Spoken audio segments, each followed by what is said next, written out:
Welcome. Let's start with a very important topic, and that's the expected questions for higher education, which all of you have been waiting since long. Now, there are few important things before we begin this. First is the two new aims that have been established, one in BB Nagar and the another in Madurai. So, Madurai in Tamil Nadu, BB Nagar in Telangana, both of those are very important. The next important thing is Leh has been, in Leh you have the cluster university that has come up, which would be at present with the Kashmir University Center at Leh, and it would be covering the nearby areas of Leh, Kargil, Dras.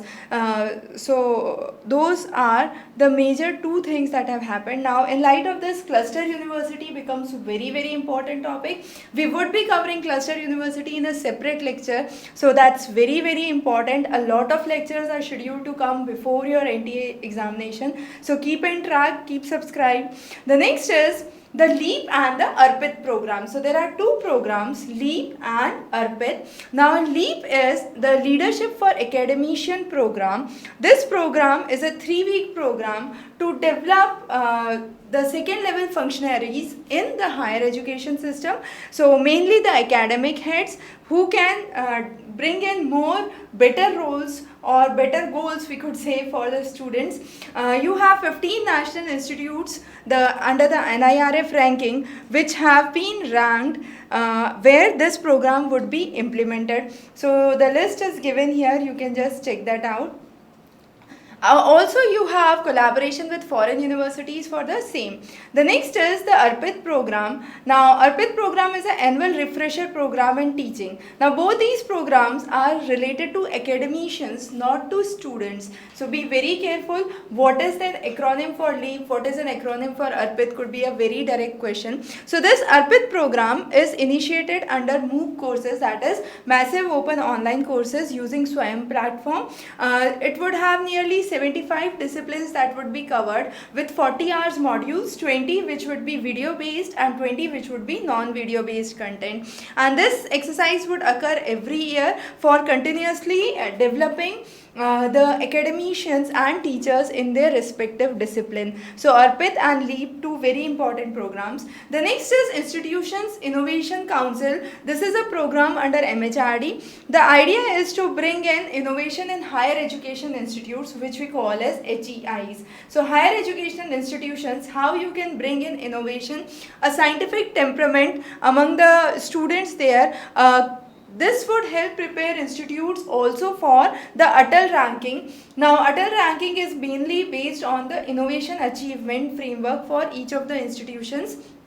More than 1,000 higher education institutions have formed their own institutional innovation cell. So, very important. As I said, ATAL innovation ranking would be linked to it, so it becomes very important. In Narela, you have the National Institute of Homeopathy that would be set up. Now you have the Ayush Paddhati, that is Ayurveda, Yoga, Unani, Siddha and Homeopathy. So those are the 5 branches that we talk about under the medicinal system, the Indian medicinal system. So this institute would be established, which would offer PG with 7 different disciplines, and 7 students per department would be there.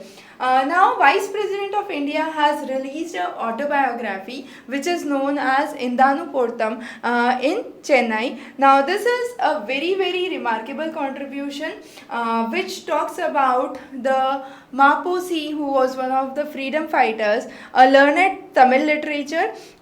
So that's how this whole literary article runs. So very important.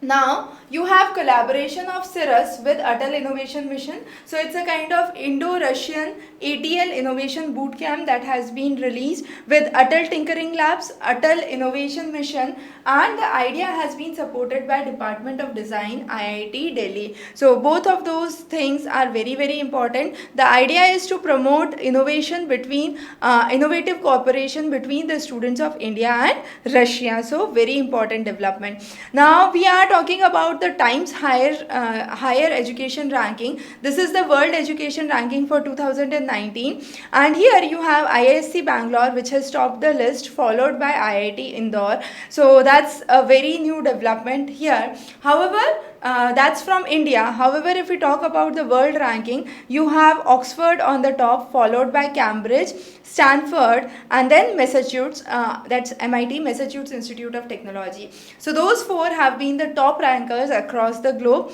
IISc Bangalore has occupied or obtained 251st rank. So 251st rank has been given to IISc Bangalore. So India is trying to push forward to get ranked towards top 100 institutes in the world. And from Asia, Tsinghua University of China is the only number one school or a new entry into the top schools of, or the top rankings of the THE rankings. The next is V.S. Naipaul recently passed away. He was a very learned scholar who received Booker Prize, the Nobel Prize for Literature. He was also known as the Knighthood for Literary Contributions. So he had been bestowed with numerous awards. Numerous books have been in his name. Some of the most renowned ones are The Wounded Civilization, A House for Mr. Bishwas, An Area of Darkness, The Bend in the River, The Way in the World, Half a Life, The Writer and the World. So those are some of his major contributions or the famous books written by him. Very, very important. The QS Asia ranking brings 8 universities from India among top 100 universities. Now these are, the top ranking is given by IIT Bombay from India, followed by IIT Delhi and IIT Madras. The criteria on which the university is being categorized is the reputation for the employer, the academicians, the ratio of the student and the faculty, the number of international students, staff with the PhD. So those are some of the criteria that have been taken into consideration. One of the questions could be, which of the following is not a criteria for QS ranking? Which of the universities from India hold the top positions under QS ranking? The next is, we have Mission Raksha Gyan Shakti that has been released by the Defense Minister. Now this idea is to promote intellectual property right culture in the indigenous defense industry in India. So this initiative aims to make India self-reliant in the field of defense. So Make in India in defense is one of the major thrusts. Then you have DGQA, that is Directorate General of Quality Assurance, that is talking about implementation of various schemes and projects, bringing in a culture of innovation and creation of intellectual property for defense. CSIR has established a high-end skill development center in Chandigarh, which is known as CSIR IMTAC, that is the Institute for Microbiology Technology. It is working with Merck, which is a German company, and the idea has been brought into execution in Chandigarh. This would be equipped with next generation technologies, which would be mainly focusing on active experience and real-time sample analysis. Then we have a 3S paper that has been released for climate finance, and that focuses on scope, scale and speed. So when we are talking about climate finance, we are talking about the scope, we are talking about the scale in which it could be implemented and the speed at which it should be implemented. The next is the National Challenge for the Youth. Now this is idea which explains Ideate for India, creative solutions using technology. So there are numerous technological solutions that have come up. Skill of the future is the major idea. It's open for all students from class 6 to 12 across all the 29 states of India and the 7 union territories. The idea is to bring in more youth over the next few months to develop 11 core themes on which this challenge would run, and each group would have 5 students which will be escorted with a kind of boot camp, and they would be given further training. So there would be 3 levels or 3 phases under which this would be done. The first phase would be where students would be creating the online video and submitting an idea. The second phase would be 10 of the top performing students would be selected, and the third phase would be, of that you would have each group of 5 students which would be a part of the boot camp, and finally 50 students would be selected for a tech creation project which would be facilitated by the various programs. The next is India's Defence University Workshop has come up with an idea of sustainability. So as we say under defence, we have indigenous development, intellectual property rights that have become a very important topic. So the idea of this workshop is to strengthen the defence system in India on terms of economic parameters, internal and external factors. So this workshop project becomes a very important project for India.